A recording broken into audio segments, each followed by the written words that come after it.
यही कृपा है। जब जीव का प्रयास होता है तब भगवान की कृपा होती है। हम सोचें घर बैठे कृपा हो जाए तो कृपा वो ठीक है, होती है अपनी जगह है, पर वास्तविक बिना प्रयास के कृपा नहीं होती। जब जीव प्रयास करता है तब कृपा होती है। जिस दिशा में हम पढ़ते हैं उसी दिशा में कृपा होती है। श्री ध्रुव जी महाराज आगे बढ़े, भगवान ने प्रेरणा की, जाइए नारद जी, ऐसा शिष्य किसी सौभाग्यशाली गुरु को प्राप्त होता है। ध्यान देना, जैसे किसी सदगुरु की प्राप्ति सौभाग्यशाली शिष्य को मिलती है, वो शिष्य भी सौभाग्यशाली होता है जिसको सदगुरु की प्राप्ति हो जाए। गुरु तो बहुत संसार में मिल जाते हैं, जगह जगह कान, जगह जगह हर जगह, लेकिन जो भगवत मार्गदर्शन करे गुरु कौन है? सदगुरु सोई जो ब्रह्म मिलावे, कर उपदेश ही जगत छुड़ावे। प्रेम रम, सदगुरु सोई जो ब्रह्म मिलावे, कर उपदेश ही जगत छुड़ावे। अपने उपदेश के द्वारा, अपनी वाणी के द्वारा, चाहे गोरे हो गुरुजी, चाहे काले हो गुरुजी, चाहे संपन्न हो चाहे विपन्न। आजकल तो गुरुजी का देखा जाता है नेटवर्क कितना बड़ा है, इनका प्रोटोकॉल कितना बड़ा है। भैया वो बहुत बड़े गुरुजी हैं, 2-4 दिन लाइन में लगे रहो तब दर्शन होता है। इनका बड़ा नेटवर्क है, बड़े बड़ा नेटवर्क।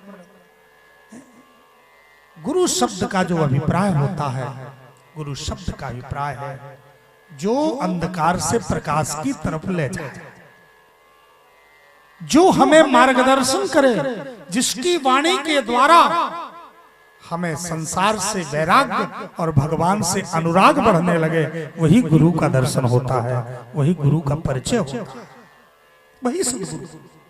और ऐसे सदगुरु की कृपा भगवत कृपा से प्राप्त होती है। भगवान ने आज्ञा दी नारद जी को, नारद जी जाइए। ऐसे शिष्य भी किसी सौभाग्यशाली गुरु को मिलते हैं।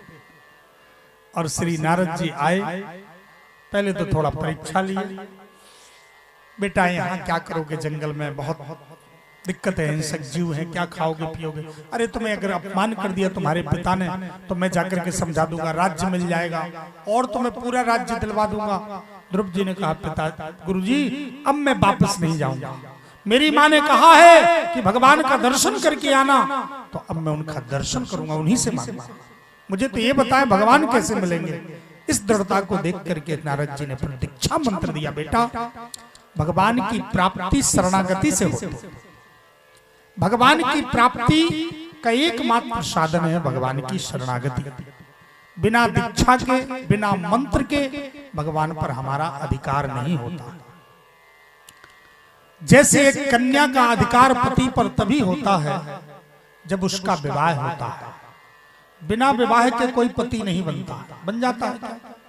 भले पुरुष हो, भले कन्या है, भले लड़का है, सब कोई, और पिता निर्णय भी कर देता है, लेकिन अधिकार तब मिलता है जब उसका विवाह होता है।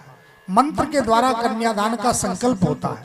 वो खर्च आदि अलग है, कोई बड़ा खर्च करता, कोई छोटा खर्च करता है, पर विधा एक ही है कि मंत्र के माध्यम से कन्यादान जिस दिन संकल्प हो गया उसी दिन से उसका पति निर्णय हो गया, और पति प्राप्ति पर उस कन्या का संपूर्ण अधिकार पति पर हो जाता है।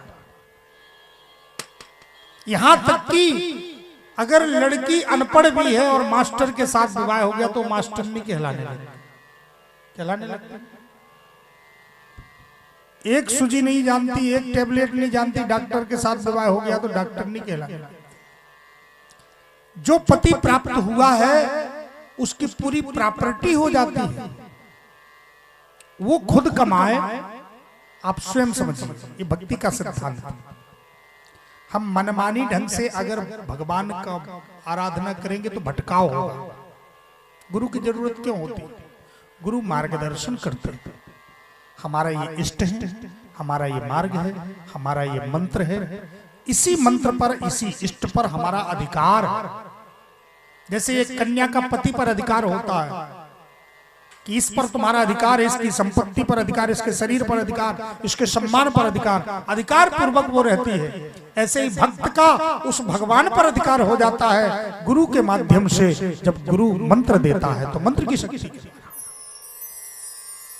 अधिकार प्राप्त हो जाता है। जैसे कन्या मनमानी ढंग से पति नहीं वर्ण कर सकती। मनमानी ढंग से अगर वर्ण करती है तो ना तो शास्त्र स्वीकार करता है ना समाज स्वीकार करती है।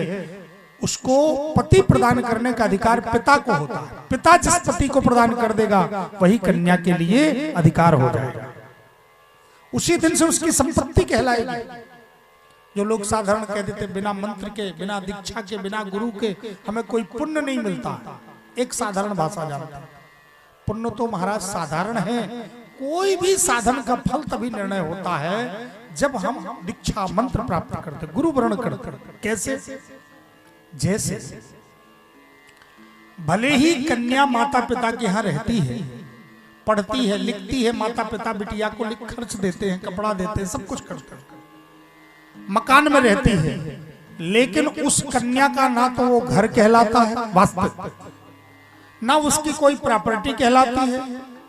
भले वो अपना घर कहती है, अपनी संपत्ति कहती, बाप पर अधिकार रखती, सब कुछ करती है, लेकिन उसका कुछ नहीं कहलाती। जीवात्मा का वास्तविक घर तो भगवान का घर होता है। परमपति परमात्मा गुरु रूपी पिता जीवात्मा रूपी कन्या का हाथ पकड़ करके परमात्मा रूपी वर के हाथ में सौंप देते हैं। तो जैसे कन्या का अधिकार पति पर हो जाता है सर्वांग अधिकार, ऐसे इस जीवात्मा का भी अधिकार भगवान पर हो जाता है और ये भक्त कहलाता है। उस भक्त की भगवान रक्षा करते हैं, उनको भक्त वत्सल कहा जाता है।